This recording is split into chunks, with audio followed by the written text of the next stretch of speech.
തമ്പിനെയിൽ എല്ലാവരും കണ്ടിട്ടുള്ള പോലെ ഇന്ന് ഞാൻ ഹോം ടൂറാണ് കേട്ടോ ചെയ്യാൻ പോകുന്നത്. നമ്മുടെ വീടിൻ്റെ കുറച്ച് രംഗങ്ങൾ, പിന്നെ ഞാൻ എവിടെ ഇരുന്നാണ് വീഡിയോ ചെയ്യുന്നത്, എന്തൊക്കെ ടൂൾസ് ഉപയോഗിച്ചാണ് വീഡിയോ ചെയ്യുന്നത്, അങ്ങനെയൊക്കെ കുറച്ച് കാര്യങ്ങളാണ് നിങ്ങളെ കാണിക്കാൻ പോകുന്നത്. അപ്പോൾ ഇത് സിറ്റ് ഔട്ടാണ് കേട്ടോ. ഇറങ്ങി വരുമ്പോൾ സിറ്റ് ഔട്ട്, അവിടെ ഒരു പഴയ TV എടുത്ത് വെച്ചിട്ടുണ്ട്. വർക്കൊന്നും ആവില്ല, വെറുതെ എടുത്ത് വെച്ചേക്കുന്നതാണ്. അപ്പോൾ അത് കഴിഞ്ഞിട്ട് ഇതാ അവൾ വെളിയിൽ നിന്ന് കളിക്കുന്നു. അച്ഛൻ ജോലി കഴിഞ്ഞ് വന്നിട്ട് അവിടെ ഇരിക്കുകയാണ്. ഇത് ഹാളാണ് കേട്ടോ. അപ്പോൾ അമ്മ അവിടെ ഇരുന്ന് ചോറ് കഴിക്കുന്നു. പിന്നെ കയറി വന്ന് നമ്മൾ നേരെ പോകുന്നത് നമ്മുടെ അടുക്കളയിലേക്കാണ് കേട്ടോ. അപ്പോൾ ഇതൊരു ഒറ്റ അടുക്കള മാത്രമേ ഉള്ളൂ. ഏകദേശം ഇത്ര വലിയൊരു അടുക്കള അതൊന്ന് മാത്രമേ ഉള്ളൂ. അപ്പോൾ ഇതാണ് അടുക്കളയുടെ കോലം. ഇങ്ങനെ പാത്രങ്ങളൊക്കെ ഇരിക്കുന്നു. ക്ലോക്ക്, ഇത് നമ്മുടെ പാത്രമൊക്കെ വാഷ് ചെയ്യുന്ന ഏരിയ ആണ് കേട്ടോ. പിന്നെ അവിടെ ഒരു അരകല്ല് കിടപ്പുണ്ട്, അത് ഞാൻ കാണിക്കാൻ മറന്നുപോയി. നമുക്ക് കറണ്ടൊന്നും ഇല്ലാത്തപ്പോൾ അരയ്ക്കാൻ വേണ്ടിയിട്ടുള്ള അരകല്ലാണ്. പിന്നെ ഗ്യാസ് അവിടെ നിന്ന് നേരെ നമ്മൾ മുറ്റത്തോട്ടാണ് ഇറങ്ങുന്ന. അടുക്കളയുടെ അവിടെ ഒരു കിണറുണ്ട്. കിണറിൻ്റെ അപ്പുറത്തായിട്ട് ബാത്റൂം ഏരിയ ആണ്. അപ്പോൾ കിണറ്റിൽ ഇപ്പം നല്ല ചൂടായതുകൊണ്ട് കിണറ്റിൽ വെള്ളമൊക്കെ താന്നുകൊണ്ടിരിക്കുകയാണ്. അപ്പോൾ തൊട്ടിയിൽ കുറച്ച് വെള്ളം ഇരിക്കുന്നത് കണ്ടപ്പോൾ ഞാൻ വീഡിയോ എടുത്തതന്നേ ഉള്ളൂ. അപ്പോൾ ഇത് ആ ഒരു ഏരിയ ആണ്. പിന്നീട് അത് കിണറ്റിൻ്റെ സൈഡിലൂടെ നമുക്ക് ഇതുവഴിയാണ് നമ്മൾ റോട്ടിൽ കയറാം. ഈ ഫ്രണ്ട് വശത്തൂടെയും കയറാം കേട്ടോ. ഇവിടെ നിന്ന് താഴോട്ടൊരു വഴി കിടപ്പുണ്ട്, അവിടെ സിറ്റ് ഔട്ടിലേക്ക് ഇറങ്ങുന്നതാണ്. പിന്നെ നമ്മൾ നേരെ വന്നിട്ട് നമ്മുടെ മുകൾ റൂമിലേക്കാണ് പോകാൻ പോകുന്നത്. ഞാൻ അവിടെ ഇരുന്നാണ് വീഡിയോസൊക്കെ മെയിനായിട്ടും ചെയ്യാറ്. ഇപ്പോൾ കുറച്ച് നാളെ ആയിട്ടുള്ളൂ കേട്ടോ അവിടെ ഇരുന്ന് വീഡിയോസൊക്കെ എടുക്കാൻ തുടങ്ങിയിട്ട്. മറ്റേ ഞാൻ ഓരോ സ്ഥലത്ത് ഇങ്ങനെ കൊണ്ട് നടക്കുമായിരുന്നു ചെയ്യേണ്ടത്. എവിടെ വയ്ക്കുമെന്നൊരു ഐഡിയ ഇല്ലായിരുന്നു. ഇപ്പോഴാണ് ഞാൻ പെർമനൻ്റായിട്ട് ആ സ്ഥലം തന്നെ എടുത്തത്.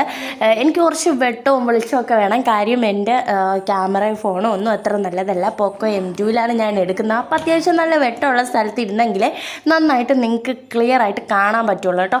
അത് ഞാൻ ഏകദേശം ഒരു രാവിലെ ഉച്ച ടൈമിലൊക്കെയാണ് എടുക്കുന്നത്. വൈകിട്ട് എടുത്താൽ തീരെ നിങ്ങൾക്ക് കാണാൻ പറ്റില്ല. അപ്പോൾ ഇത് ബാത്റൂമാണ്. ബാത്റൂമിൽ നിന്ന് നേരെ ഈ റൂമിലേക്കാണ് കയറുന്നത്. ഇവിടെ ദിവാൻ കൊട്ടിട്ടിട്ടുണ്ട് കേട്ടോ. അപ്പോൾ ആകെ ചളമായി കിടക്കാണ്. അന്ന് നിങ്ങൾ നോക്കേണ്ട, വൃത്തിയാക്കാനുള്ള സമയമൊന്നും ഇല്ല കേട്ടോ. ഇവിടെ ഒരു വൈറ്റ് തുണി ഇട്ടിട്ടുണ്ട് കേട്ടോ.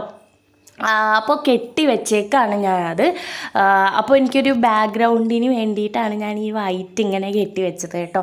അപ്പോൾ ആദ്യം ഞാൻ ഇതൊന്നും ഇല്ലാണ്ടായിരുന്നു വീഡിയോ എടുക്കുന്നത്. അപ്പോൾ പെട്ടെന്നാണ് എൻ്റെ അടുത്ത് ഇങ്ങനെ സജഷൻസൊക്കെ പറഞ്ഞ് ഇയാളുടെ ബാക്ക്ഗ്രൗണ്ട് ഒട്ടും കൊള്ളൂല അങ്ങനെയൊക്കെ. പിന്നെ വീട്ടുകാരും പറഞ്ഞു ഇങ്ങനെ ചെയ്യുന്നു. അപ്പോൾ കുറച്ചുകൂടെ വീഡിയോയ്ക്ക് ക്വാളിറ്റിയൊക്കെ കിട്ടുമെന്ന്. അപ്പോൾ ഇതാണ് എൻ്റെ ട്രൈപോഡ് കേട്ടോ. അപ്പോൾ ഇതിനകത്ത് വെച്ചിട്ടാണ് ഞാൻ വീഡിയോസ് എടുക്കാറ്. ഫോൺ അതിൽ വെച്ചിട്ടാണ് എടുക്കാറ്. ലോങ് ഷോട്ടും ഒക്കെ ഞാൻ ഇവിടെ ഇരുന്നിട്ടാണ് എടുക്കാറ് കേട്ടോ.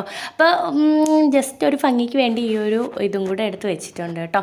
അപ്പോൾ ഇത് ഇങ്ങനെ കെട്ടിയിട്ടേക്കും. ഇതിൻ്റെ വെളിയിൽ നിന്നുള്ള സീനൊക്കെ രാത്രി കണ്ടാൽ നമുക്ക് ജസ്റ്റ് ഒന്ന് പേടിച്ച് പോകുന്ന ലുക്കാണ് കേട്ടോ. വെളിയിൽ നിന്ന് നോക്കുമ്പോൾ പെട്ടെന്ന് ഒരു വൈറ്റൊക്കെ രാത്രി ഇങ്ങനെ കെട്ടി അത് മാത്രം കാണാം കേട്ടോ. അപ്പോൾ ഇത് വേറൊരു റൂമുണ്ട്, അത് ചേട്ടൻ്റെയൊക്കെ റൂമാണ്. പിന്നെ വേറൊരു റൂമുണ്ട്, അവിടെ പിള്ളേരെ തുണിയൊക്കെ ഇടാൻ വേണ്ടിയിട്ടാണ് ആ റൂം ഇട്ടേക്കുന്നത്. അവിടെ ആരും കിടക്കുന്നതൊന്നുമില്ല കേട്ടോ. ഇവിടെ 2 ബെഡുണ്ട്, ഒന്ന് ദിവാങ്കുണ്ടും അല്ലാത്ത ഒന്ന്. അതെ, ഇവിടുന്ന് വ്യൂ പുറത്തുനിന്ന് നോക്കുമ്പോഴുള്ള വ്യൂ ആണ് കേട്ടോ. എൻ്റെ അവിടെ ഇരുന്നാണ് ഞാൻ വീഡിയോസൊക്കെ എടുക്കാറ്. അപ്പോൾ ഇങ്ങനെ വന്ന് ഇനി നമ്മൾ താഴേക്ക് പോവാണ് കേട്ടോ. താഴേക്ക് പോകുമ്പോൾ ഇവിടെ നമ്മുടെയൊക്കെ കല്യാണ ആൽബം, കല്യാണ ഫോട്ടോസൊക്കെ വെച്ചിട്ടുണ്ട്. ഇതെൻ്റെയാണ്. ഇത് ചേട്ടൻ്റെ കല്യാണ ആൽബമാണ് കേട്ടോ. കൊറോണ സമയത്താണ്. പിന്നെ നമ്മൾ ജാൻമണിയുടെ ഫോട്ടോ വെച്ചിട്ടുണ്ട്. അപ്പോൾ ഇത്രയൊക്കെയാണ് ആ ഒരു ഏരിയയിൽ. പിന്നെ ഇത് നമ്മുടെ ആ സൈഡിൽ കൂടെ റോഡിൽ കയറുന്നതാണ് കേട്ടോ. അവിടെ കുറച്ച് റബ്ബറും തോട്ടമുണ്ട്. റബ്ബറും തോട്ടം കഴിഞ്ഞാൽ നേരെ ഫോറസ്റ്റ് ഏരിയ ആണ് കേട്ടോ. എൻ്റെ വീടിൻ്റെ തൊട്ട് താഴെ ഫോറസ്റ്റാണ്. അപ്പോൾ ഈ ഒരു പൂച്ച നമ്മുടെ പൂച്ചയൊന്നും അല്ല കേട്ടോ, മേലത്തെ പൂച്ചയാണ്. ഒരു അഴുക്ക് പൂച്ചയാണ് കേട്ടോ. ഞാൻ കണ്ടപ്പോൾ ചുമ്മാ വീഡിയോ എടുത്തതേ ഉള്ളൂ. അപ്പോൾ ഇവിടെ നിന്ന് നേരെ താഴോട്ട് പോകുമ്പോൾ ഒരു അമ്പൽക്കുളമൊക്കെ ഉണ്ട്, അത് ഞാൻ പിന്നെ കാണിച്ചു തരാം.